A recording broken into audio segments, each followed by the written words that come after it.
itu nangan ani me pain na chan lang na lai to passport sai to nangan na ke pa me sopi keji hello au me ke pa men sunga sang tan ke pa thu ke sen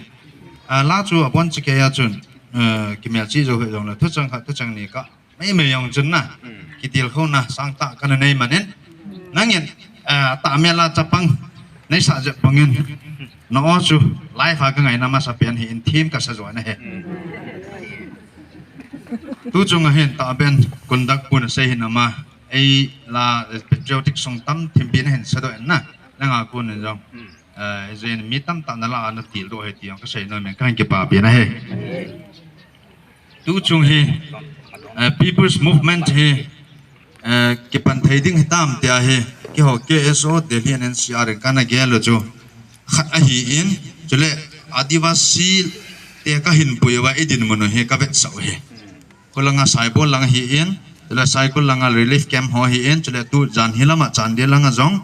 IDP so hi in chule lei isim bang khayo seloi tha bridge na jem berin in ena susit pi jing ke ho cho cái bet sa ben video ka se mo ben the jen ka the thang mo ben it is one adivasi panpina ki chang thei ding ham aji chu MP hi som li langa 250 tilang ho he adivasi MP ini hi je wa chu amohai ki loi pi a adia thil demonstrate bola hil chin pi laya ka je langa tau ulenin yo ting la kan se di han ama hin na sa ta alam ka ya hin na itia chu thil ke bol hin to hi ja tu jana chu ka sol ta wen a chi ding chi chu youth wing president he na ma he national executive for alin ho na ko ma he asei ding hi in amoi hung ke deu ta a tha no anom ta ama sa chu security reason ja hi hung ngam lo hi na ta chu ama hong ke puya ama hin field visit amit tamu chu ase peule hung deu hetai ta chu hung dia ke se yo vi in juna dia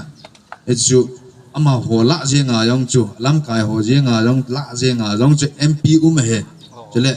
MP core member na yong tamta adivasi hi in ama ho jen MP ai pu to the deu hi pu pi to pi the deu hi ikinet naw he chu hintin kaloi te ho hin phun to na hin neng tin na langa pa na hin anza ka sebe uleni khabe ga din pi na ama hi tu chunga jong a kho ke hal hal a khat a hi in cycle langa chajang kiti ko khat na hausa a hi in chule forest lang ho le police boundary thu ki sai tin ep boundary he na police boundary han district boundary han revenue boundary hi jong le ama kala he e hola a handle lo he na sa pawin ke sele toyen na toyen of all these matters ama tilo a handle lo he nan mo jing do he in National Commission for Scheduled Tribe a hi in chele code a hi in APP jong le le kha set ing chu ama tilo ne lo he ya chu ko kin pi manipurin amat na ko ki in pi legal affairs in charge api na ichu ama ipun do now henten chele ani na hi amin ama hi kakai a hi en khabe duk sit tan na he bulanga KSO Delhi and NCR in ngai lut na ngai sa na nai ta tiket ka hin book pi wa ka hin ke pui a hi en chele nam ngai lu ta kha hi in langa sei dinga tu chunga ama aku ke han ha ai hang ja kha du na ai hang ku mi hi chele abana he ule khabe den pi o ama ha akiwan dan jong dong hai o min ama ha amin Paominlen chele Elias Baruk khong sai a hi in ama nam pi ngai luta a hi in ama aku na he adivasi hi nasata network a hin sen tu a hi na tua he pan cho ala jing na he nam thua jong capacity level jat chom choma sei the se mo na tam ta la en hi chi khat vele a to hi imu the ding le i se o hung hi de na a to do ma sangai sei the lo tam ta pana la hi ti jo ne he pi wen lang chule ubale kha ve ga den pi o mà hi đầu pin lăng tu tua hi more border langal hang cham kiti khat ko house a hi en Delhi a cham khat hang omen KSO Delhi te en kabe wa hi le thu he dan le gam angai lut nam angai lut ku kinam pi angai lut dan ka ve na hi le to the tun the hi ti ji chut advisor in kaman ovin tua he advisor apu hi tu tua hi modbung presidency college of aloinu doctor chong chong Haokip na a hi in hilaya ko assistant professor na to a acha khato khosaw hi ichu hin tin keman speech kahin jom masangin majau se abula pat hin panutin anja ka se bangin boundary thua mi pi hon ya theni ding ven na in se yotin so kahin pat masangin chi hi mi hi alhom he pun abul bula kan tu chu ipihan de low profile ta na chi ding ka ti hi in ke thiaman bi ayang kong lut pawin jang pung ko mi katam powe tin ke phatam ke bu bin na len ta hi sanga low profile ta all ola hung chal de ki ti hi in e chi hi thokhat na ga sei ding ayang athing set atam set a hi ta sei bangin 11 langa ki sei pan chu jan pung ni pung thumla ka sei thap tan ban we aji chu thai ni ala jinga ho ki le di jinga ho ki le de ka yo ta cho phat lo ya chu na ya chu mi appointment in disappointment leo chayong ka nei bo ne iki zo ting le cho thanai ki zo de lam pia min in la pan la pa diu mun khana ki man cha pa diu hen lai ji na ka lu aneu bon no yong na lu aneu lo diu ka tak san ne he kon dak pan ki ho phan hin pi to hi ta ji chun long sit ten cái hồi là KSO min e hiện nào thì riêng một tên à thì phải ra cái bộ rong lại media khang hệ ra cho media mình để ngay rồi na cái tạ là lên na thu hiểu cho media technology information communication technology khang cho na ya cho cái cha mo pu cái hồi KSO Delhi media relations officer cái điều na MRO amen hi hen min la hi in a hin media name mà he karbal lal tin na cái viên hen min lal Haokip đông sit tan hong na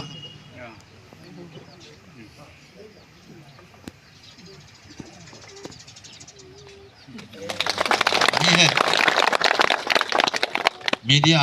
akhar WhatsApp group admin hi han EPP channel hi jong le admin a tam ta pang he juga se men tu en adivasi ABAVP kiti mena Akhil Bharatiya Adivasi Vikas Parishad Bharatiya akiti manaku BJP political party hu chukhu hi sa lo deu he e chukhu hi sa je ba avehil itamo he na Adivasi English ai le All India Development Council dina he o ama ho hin tribal Tamna state Jharkhand Chhattisgarh kiti hoa hi na sata na to do hi ade sana natural resources kiti ho forest ito phaji wa hi government hin sumle pai mangcha le policy mangcha neo colonialism to phading e go jeu chana hi choi tam ta anatin go he chito ki se ya chu yotele uleni ni jong forest tu hen sei de he hi cho chu ama ho to ki thua e ho igamo lam khaji nga jong natural resources tam ta platinum ipi tam tai neu chana hi chi hi government of Manipur to jubilan ki Netherlands private company le ta khatani ki ho to taw chona to hi adani jubilan ko ma cha ki cho son ki na government of Manipur to hi pending am he cho puina itu ji wa hi igamo hi a khu nai lo cho tamyang long langa hoyo neu cha chan apan tai ti thu ki jana i ho hi igamo hi tu violence alo le che puina to hi lo hen gu thi ma he machine le ta ta hi het lo gari fet num hung leng lu ta cho i hon la ke lo ni wow ipi gari hi ali ta ve a hoi ta ve no iti du cho ta cho mi khan na Akhil Bharatiya Adivasi ka sei na lam kai 90s la ya an lam kai ei mi no bi khat i hon het be salonum cho Jharkhand ka ne posting in Jharkhand cho tribal gamla machine len ta gari len ta hong ka ki wa jai mi pi ho cho na tribal ho cho Adivasi ho cho alung dung we ti cho a gari jo mui la wow ki ti yung na ki tang ki sari yang cho ti su ni pi bo lam agam sungwa natural resources so an khu to cho ti ta bang cho hi na chỉ hi le cho anh ki ban đi tai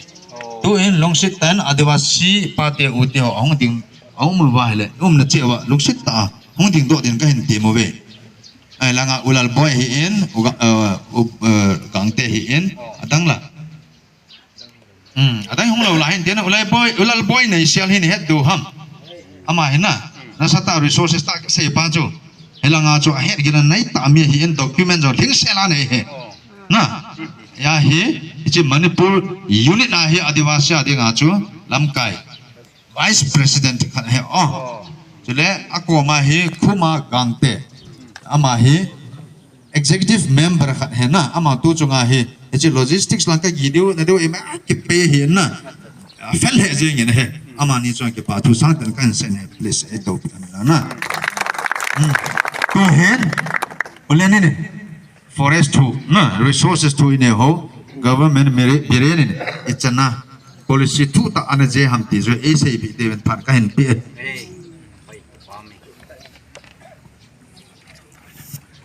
bame chilaya phat mo theding a kom je in dam nei piwa papati thawai tiding ayong hi tuni lai ki su khom wa phat man khom diwa hi kan yin chat doi ai di KSO president amain mi pi movement ho sa na jan le ngai lu na la thil di KSO lam kai ho jo se hin di sunga enam mi ho jo se to yo to kuma thil ain chi pi pa hi democracy kama cheng hi se wa chu ken jong de sa na ya la support na khat ban sa na chu kan kiran pi hin ka hung na helai kan pha lo na hi le chu chan pul kum ni vel hi pha ding akiti ti wanga hung ki phazo lo he aji chu ke jong ukin pia legal affairs kani pu masama pa na chu s e ho sa hi da ani pul government to hin ho sa amun muna chief assistant ho gamboi na an to kha no ho yo se hi ki thu khom jing wa fight kan bol jing o he ya chu ka namuna gam ka hu hin ka he kham aman cha i kamu hi chu chan pul hen lang kang pu pi hen lang tinu pal hen lang chan di lang he jang le ilai ho yo si hi mi pi ai the ni sana boi sa le lo dinga chu pan kan la hin a si dum tain hi chan ge thina man naung so lo tain ya chu tuni adivasi youth lam kai pa dehi aviang nilang adivasi mina chu anki kalsong abana chu ke kachang ta bang hetan ga china chu avela follow up ma chu kan tip le hilang hi security issue ya asei ta in security issue ya chu ground visit field visit pa hi ani ki cha je wa chu zut lam kai pa chu na hu masala chu atang hong thanum thilum chanda amit amu phal ông thầy điều thì khát ắt chụp kan Tilkhou le ông thằng nôm ticket adivasi KSO president Delhi amai ông hi national youth na dinga adivasi laga dinga vice president he ban le media yo akise khat KSO media official emila amai ông hi Manipur State Executive Youth adinga Vice President khatwa ma he itia hi KSO azong ukin pi azong adivasi ang aji chu appointment akhen ja chu inam wadinga phatum de ti khen ja chu pan kila hi langa hi iho isu pa hi langa ichangya ikiphin wa hu Delhi langa hu alole national capital a ichung thu seding in pi chla hu thu lu theding ikitho khom pi thediu ikitho pi thediu mi akivet ji pha le ichi hung pa penin te ti khat a chu inam wa denga pachumin te ti ja chu ki so pha he e chu tribal e ho si tribal hi powin all india hi ti zo sia hi tribal he thing la mi chan pi am ho yo si to chu iki tho khom vai le ki hat di he ti chu kinap na kini ya chu ki cha he pan ki la hin adiwa kol pawa ki sei teng le zo khat hi lo lo ani gel mai the we adivasi ki ti le yo English power tribal thing lang mi ti na hi ji iho kiti na ji tua adivasi lam kayon achipi hi all India tribal si unity hi sa ting government in thinglang mi ho jal jamin jangar na icho thum hi hu tuk na dinga GP khat ai je wa chu i ho jong Manipur government in kamu forest gam wale tui ichilai ithane nau la pi na ding ahin gun jing hin Manipur government hin mi pi hin he nau evel hi nau anila samsap mai thei he gil ta taw tam ta min tin direct in ong ki chu jing le Manipur government in tu ni time bomb kumjam khan ong ki kam hi tu chungai pu ke he 1947 le 49 ki ka hi Manipur hi independent ani man kum thum chi sunga hi dan ani ki semin the Manipur Hill People Administration Regulation 1947 icha hi thinglang pum pi hi atum bi dan ki sim hi che ho yo thinglang mi ho yo se icha hin thinglang ko jo si recognize who existing village yo si ani ki si lo so kein khunungin amachi ni hu ki hom khanin tin kho tam ta recognizing ki bol be jaw abo na hi thinglang het pi na gam jo si hi thinglang mi tai het pi na sa chu anyum sa hi tai aban kinin 1949 in Maljan agreement ang ki kaizo win ho thinglang ang ki hop phain chief commissioner in koi pi win president na thani na kunin chief commissioner appointment bol pi win chief commissioner in jong thinglang pum pi hi abo na hill area that declare ni bola recognized village ko yo si hi ani bol sa hi tai hilai la hin mail hi kam mail ho hi tribal akisim pun hill area hi yo thinglang mi te he ti chu he pi ra nyum sa hi akum ho hi akum kum dong ji a ko recognize ho hi hum to pe 47 anim lo ang chu 56 sao min 56 lo chu 62 min chi ko na government recognize ai so ke i cho hi 1960 commit Manipur Land Revenue and Land Reform Act in 1960 commit niki simit the chief act hi parliament Manipur hi union territory ani hi lai chak statehood munai lo na parliament in eho chi act ani sim hin eho thinghang tribal area tribal ho gam hu na dinga hi danbu ini kwai pi che che ejo khat le majority tang ho non tribal ho eho tribal ho mil sam ho he gamu la pi kha win te ta hilai la hi eho gam hu na ding danbu yo ani kwai thau hi tu ni chan ya hi Manipur government in la pi ding ego che wa chu lung thim za hi an ko na thing hanga hi khat so lu na ding hi agun gon ji pipian khat ram tile non tribal gam khat chu tribal mama gam ki chote balle tribal gam khat chu non tribal khat ki chote le concern agam na district sunga ADC ho approval ngai na khat lo law ai dunia hi ivat wele thinglang gama chu chan pul hi 2022 billions government in listen so la chu ho zakhat som la khat law chu chan pul jing yo phai chama bisen pul district ngai ho ila lu ki go ipitia hi chu chu te hap e chu dan ani follow lo zik dan ni follow lo ka la hi thinglang gam recognize ki bol na yo si hi well defined boundary chu boundary che ichi boundary na hope yo si so bona hill area plain area ta hill area ta khu khat in recognize ki bol na khu khat boundary sum si chu bona hill area hilayong hi zalian phai thinglang hile hello le achama hi wa chu hill area ga het the dinga hill area sunga chu gam phame hi bisen pulanga register ega bol hichi register ki bol pa chu a bol ring lom hetalo I bol diu hilanga agam I bol diu chu hilanga ega bol phatwa chu bisen pul jurisdiction extend ki bol hitia chu hung chala example laga api ai oh munzo si same case ang pu pizong aban le tino palang jong chan dil jong hilai jong ga sei kit sugunu yang khu hill area chief commissioner ni suna a sugunu yang khu hill area thinglang mi gam hi bo chu tu na ku me lei pisa hi tem sabang dan kizui lo ji a hi ti tabang me lei gam dana an to pha le amo gam dana gel tak hill area tribal gam chu lai chukhu icho yang khu dan kizui lo lo se ya bona hutum na te ding hung ki gong sing hi government is a forest lo British khanga ani sao yo het lo wa ho sao pa het lo wa ani sao zo kununga repeal ki bol sa yung Birian government dana an se kit aban kit le 1951 na pana recognize ki bol zo wa khoyo si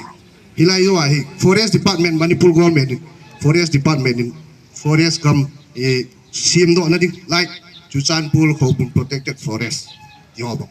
icho hi 1966 vela tu gazette ani so tingi sang ya koi mar het lo 1966 masanga chu who recognize that tap abona hill area sai Chuchanpur who ong khat cham lo ani apum so ke yo so mina anim so ke chu kam lo si yo tradition nung ya kan sik na land owners chu landlord chu tinglang pum pia ho tinga chu hausa yi boundary ni ke KSO ke hichi recognize ki bola agam ne so ke ta cha chu Chuchanpur Khopum protected forest sim no na ringa chu forest department gazette notification akso kum kit kho ai le dan dung ju ya forest act dung ju ya chu se dile agam ne ho chu government in forest gam so do agot ta zo le agam ne ho chu thatum phat ani pi du hununga thani ang ti ki masanga chu thatum phat hilai ta bang hilai dum hi Chuchanpur Khopum protected forest sim do di tai thani sungit objection koi agam ne ho notice ani pi du ho am notice ani pi du hilai khu hi Chuchanpur Khopum protected forest ki sim di ta jin thani sungin objection file volume jong le ta notice a kho khwa cha pi du cha chu house notice a pi le house kagama he lai nei to kha pi hi go chu claim bol na phat ani sunga chu abol di huya cho chu tuni sang ya gazette notification ani so yo anim lo chu chi yo wa hi cho yo si chu house a he zo wa chu claim abol zo wa chu gam chu la te te a good way le according to land acquisition act government dan kan chu gam nei khat chu government public property so do ding a good ta zo le land acquisition act du ya chu measurement of all diu hilai sung si chu tunya pana chi Chuchanpur Khopum protected forest la hop di ta jin da agam nei pa chu sumapi compensation na pi di hi chong chu tuni sang ya anim lo chu hi ti ya chu there is no reserve forest there is no protected forest na clear tam tukal Manipur government all India government all Chuchanpur Khopum protected diaw pui lagi sim pui bu ti jiu ba ye chu explain kan bola chu tham khat ye diu tat na ye du he lo diu ke pui ye wang chu he ta ni ta ga ge le yo kam cha ai su sa ji lo diu he forest kiti reserve forest protected forest wildlife sanctuary kiti wa he Birian Sarkal time bong ki kam ho chu tunya Birian Sarkalin yo gam ata ta suwa gam la pi na ding bi bo chu ikamu la pi ding I ho hi chen na ding lo al ha ding loro sai ke ding ki hai bo we plan chu athil bol lo se revenue thu hen lang police boundary thu hen lang forest thu jong gam chu na thing hang I ho ati san na affected I hoi lai ham I ho chen na se si Chuchanpur vetau athil bol Manipur government abal kangpu pi vekit tau tino pol vetau abal chanil lang vetau I ho target na bol leo siu hi I ho area I ho chen tam nangan sin chu na go ho area high effect lo I ho ha chen cha cha ya chu mấy hồi ít tiệt chú họ ipu pau gam recognize cái bộ government home dấu vào yung recognize cái bộ là sao chú like example gặp pin muốn dấu sẽ effect mua đấy aku ipitile lại aku bata này thiếu không nào aki hồ lại lệ 1965 về là chú các trình district họ anh em mà sắc thổ bal district nhưng mà chú thổ bal bata hồ mua đấy quay được chú hết điều cái gì nôm chú gam khát registration này cái bộ tiếng lệ gam đó này tiếng lệ cô em khát có bao chú tiếng lang sung ai này cái chỗ tiếng lệ agam na district sunga sub district register la registration na ki bo hai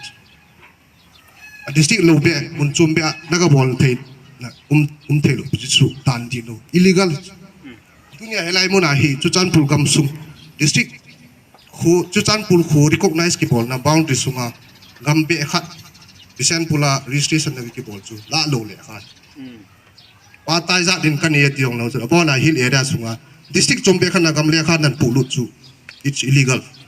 la lo le kha he ti chu ka sei pi ni pi ja dan bu chu dan chil chil section 28 of the registration act 1908 chi dong ji chi hun a sei dong ji chu wan san nagam na district sunga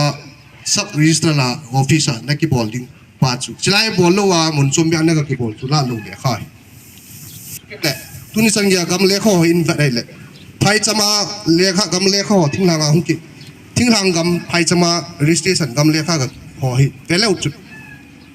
me hi a hi do le dan len manipur len revenue in asei section 158 asei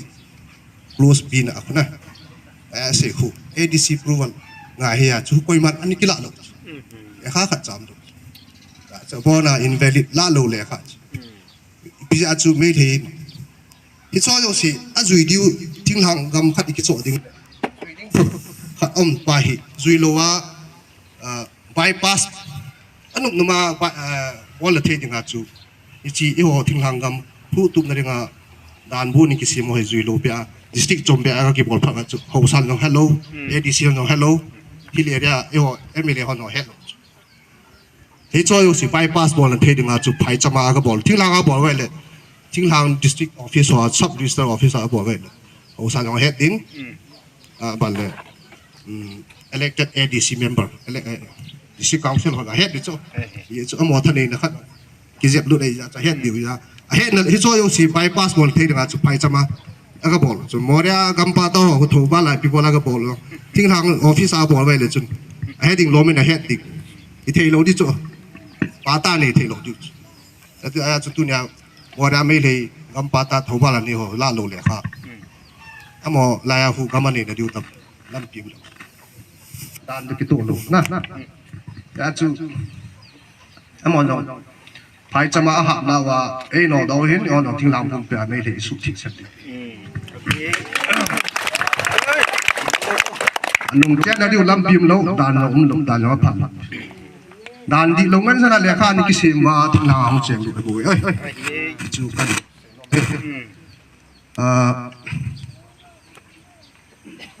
dang mi pi wa lung dam ke poi tu chung hi movement hi public democracy gam ya chu mi pi wa ami te ke voluntary ai ki pi to wa ilung thim wa hi koi ma force of loading impose of loading na e ma ki gel ha na ipan pa chu ha mi nan sei thu thu pa ki ha lo cho e ma ilung gi lai ki gel ha hello sei chop le ta di ayo ka sei pan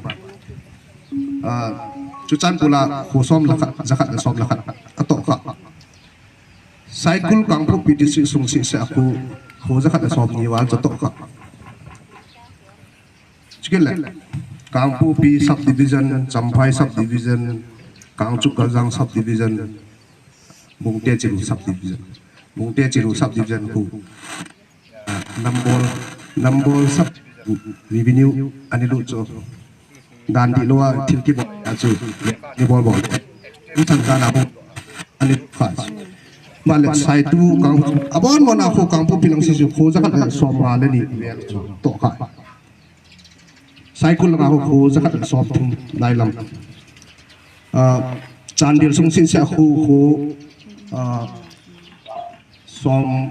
som gup lagu na som gup langai ting no pala khu ko ang ko som tu chung men ni te ga bol da chi revenue wa ting hang hil area suma ek dan di lo ta pata ni la lut ho phai cham pata ni la lut ho ka vet nei hoi ta ka vet nei sugnu sapi karong subdivision chandil district sung si a lap chu pata thobal pata ani la lut na si tu akak ching hita yong na masanga chu thobal district ni sanga chu ani la lut na si hu ha ha tino paljong som ya khu ko attack bo ha ban le kangbu pi cycle lang si siong khu ailem lo lang kichai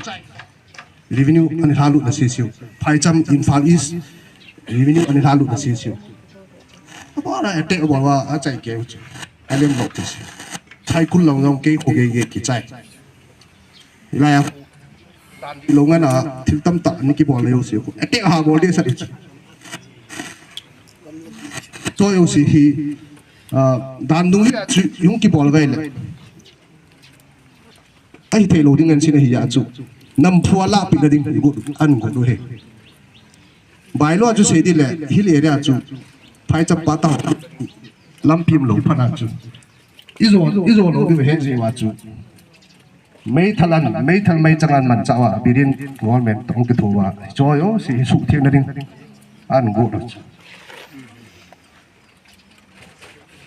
sai kana chu national hindu ho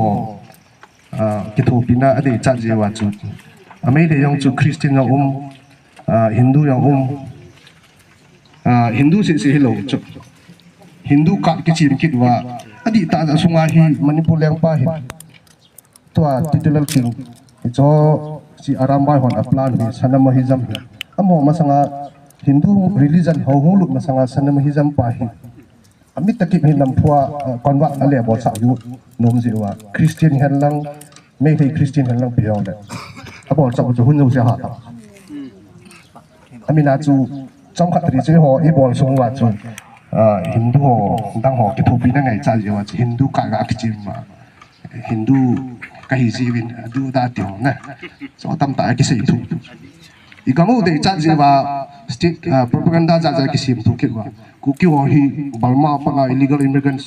refugee hi win khu tam ta kisi mo hi mi mu de nga chu gam pa ma pa hong wa hu cheng du ti hu mi khwe lo ho phep na de nga a bo lo new sa ja ja ka the lo na hi ti ho hi amon mun hi su ti na de nga hi 2022 pa ka pirin to asunga hi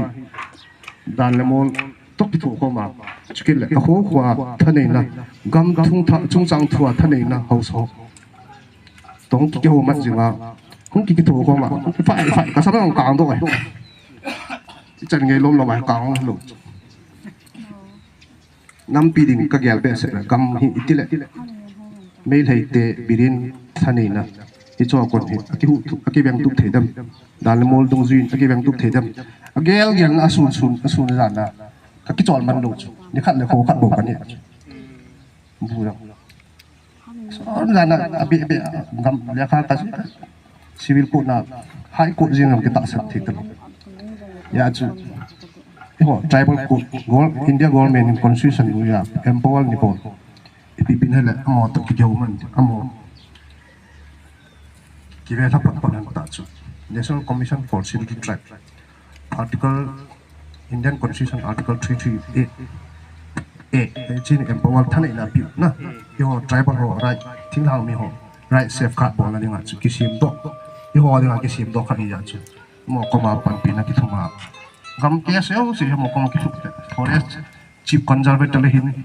chief secretary hin ban DFO bani cha notice an pi kan pi thi thu bang kha chu reply en bol ji wa กาเสดินกามินพักเทดินอาจุรวยบอลคนโนเอาสปูคนอินมุนอาสุเลยทิ้งพงขันอันนี้พูดเลย DFO พิเศษบุญคนที่มันที่พุทธิสนาวFI ในบอลคุณจุ FI กูปีจุที่ก็เป็นเอกสาร FI กูปีจุก็มาปีอยู่เนี่ย FI กูปีก็ละสิรู้จักคอมมิชชั่นคอมเพลนกับบอลคุณเลยซ้อมทำขัดสมาธิ DFO นอติสันพูดเอ้ยกี่โมงเนี่ยสิวฮีอดอนบุญจิกะให้พูดเลยข้าก็ได้พูดห้ามที่ลูกว่าบิดเยนินน้ำพัวติลเลยแล้วจินน่ะบอลดิ้งคุณจินน่ะบอลดิ้งกันติบอลจีถูกอ่ะจูน่ะเที่ยวเลยข้าได้ลูกถูกเลยล่ะมัดลูกแต่จูวันนี้พูดกับทิ้งลังsorry ทิ้งลังกูกิเลนสุมา forest กับมันป่วย reserve forest มัน low reserve protected forest มัน low wildlife sanctuary มัน low พิษบัลเล่ protected site มัน low พิษทั้งสิ่งก็ปรู protected site low พิษกูกิเลน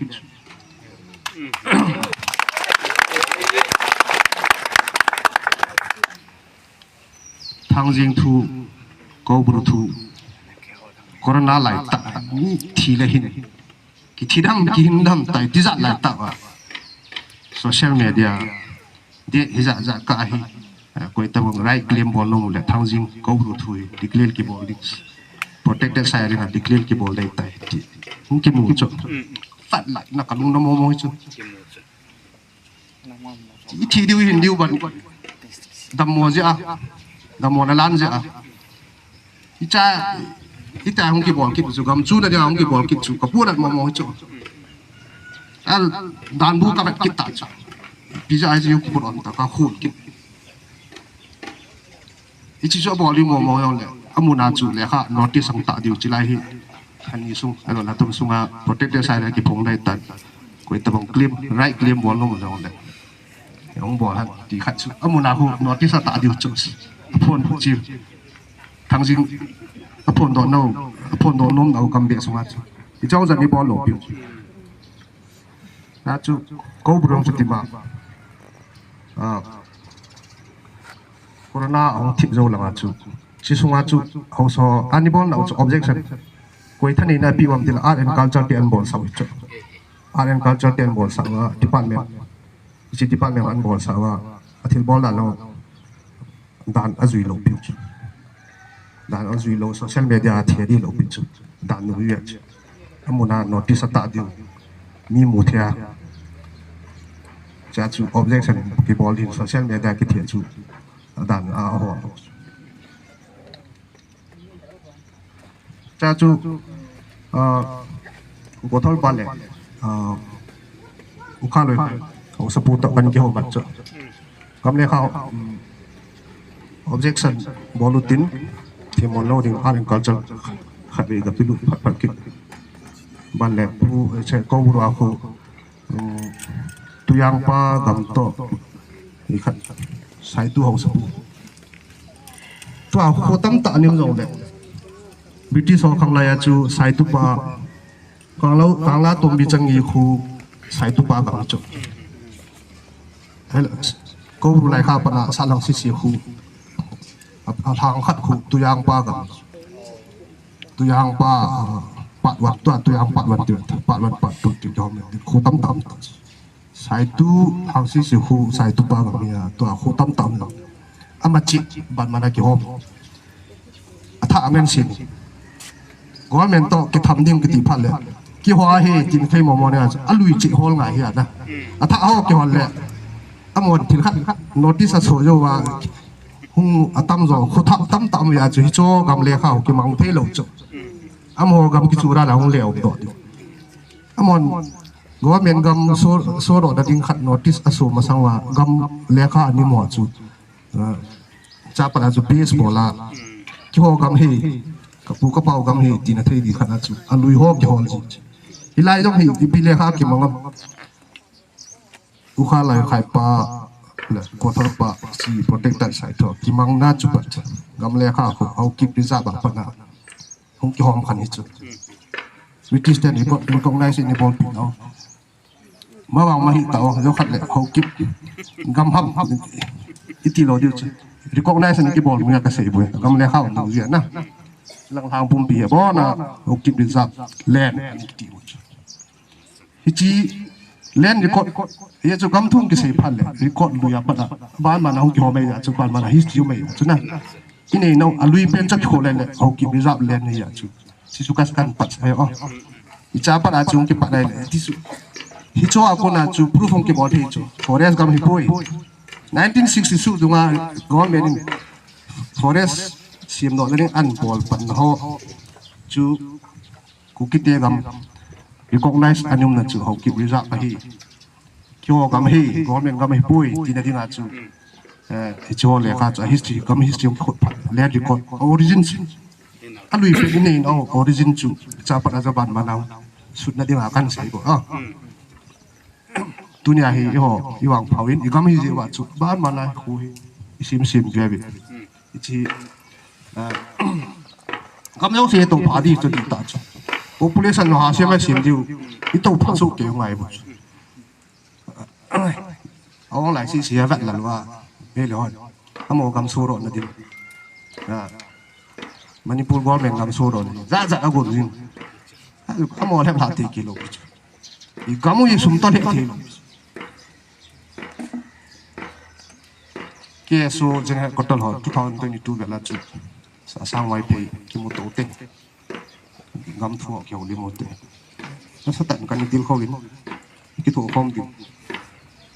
kam hu du koi Manipur government thap tha yum no di ti hat chu ka ki Tilkhou no na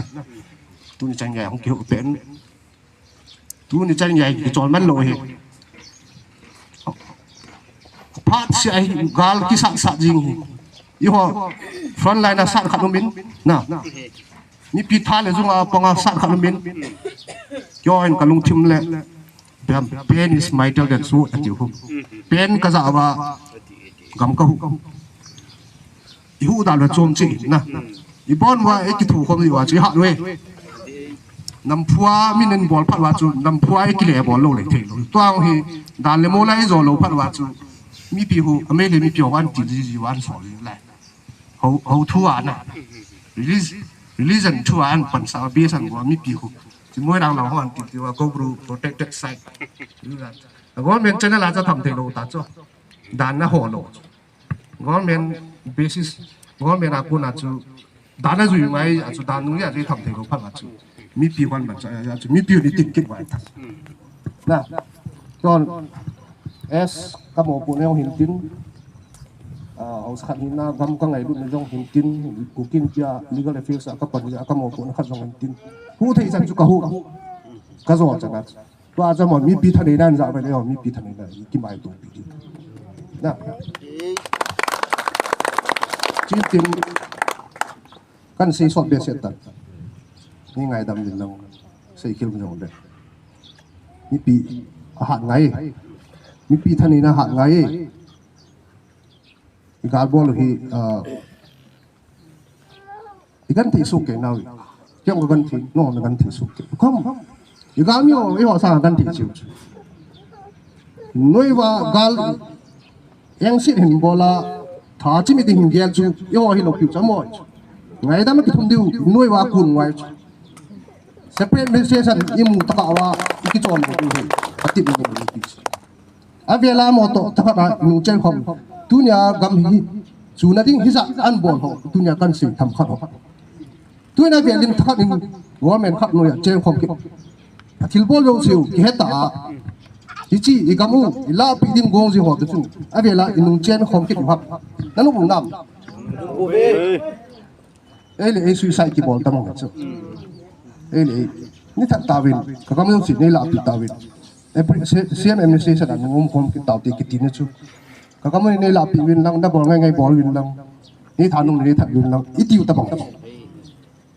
ya chu iki hin so na diu i gamu ki sim hoi na diu jalen ta India independence wa nga hitu ni jang ya ku kiten independent chamna ai di ning bonga khanto na ma chal na le democracy at ai na bing mo enjoy bol nai lo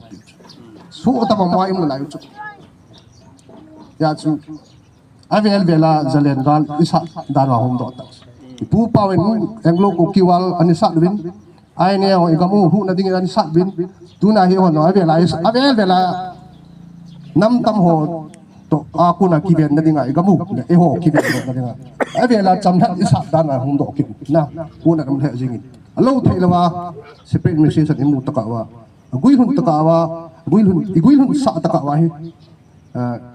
ni pi pan la na ki thu ko mai igamu hu ji di hi ti chu kan se no ke pa